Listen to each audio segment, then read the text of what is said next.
আদালতের নিষেধাজ্ঞা সত্ত্বেও 2 শতাধিক ভেনেজুয়েলাবাসীকে জোরপূর্বক বিতাড়িত করেছে ট্রাম্প প্রশাসন। প্রশাসনের দাবি, ফেরত পাঠানো অভিবাসীরা ভেনেজুয়েলার কুখ্যাত গ্যাংয়ের সদস্য, যদিও এই দাবির সপক্ষে প্রমাণ মেলেনি। মানবাধিকার সংস্থাগুলোর অভিযোগ, গ্যাং সদস্যদের নামে নিরীহ অভিবাসীদেরও জোরপূর্বক বিতাড়িত করা হয়েছে। সোমবার 17 মার্চ এক প্রতিবেদনে এই তথ্য জানিয়েছে ব্রিটিশ সংবাদমাধ্যম বিবিসি। সংবাদমাধ্যমটি বলছে, 200 জনেরও বেশি ভেনেজুয়েলার গ্যাং সদস্যকে যুক্তরাষ্ট্র থেকে এল সালভাদরের একটি সুপারম্যাক্স কারাগারে নির্বাসিত করা হয়েছে। যদিও একজন মার্কিন বিচারক তাদের বিতাড়নের বিষয়টি আটকে দিয়েছিলেন।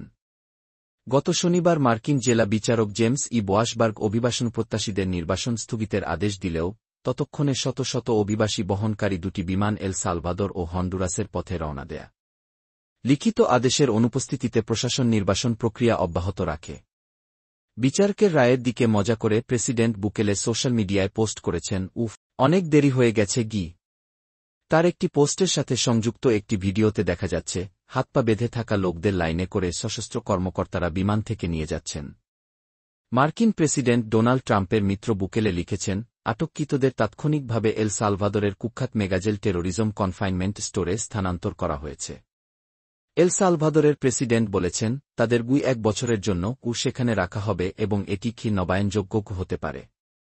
গত শনিবার ট্রাম্প ঘোষণা করেন, তিনি একটি ঘোষণাপত্রে স্বাক্ষর করেছেন যেখানে উল্লেখ করা হয়েছে যে ট্রেন ডি আরাগুয়া গ্যাং আমেরিকার বিরুদ্ধে অনিয়মিত যুদ্ধ পরিচালনা করছে গি, এবং তিনি 1798 সালের এলিয়েন এনিমিস অ্যাক্টের অধীনে এর সদস্যদের নির্বাসন দেবেন।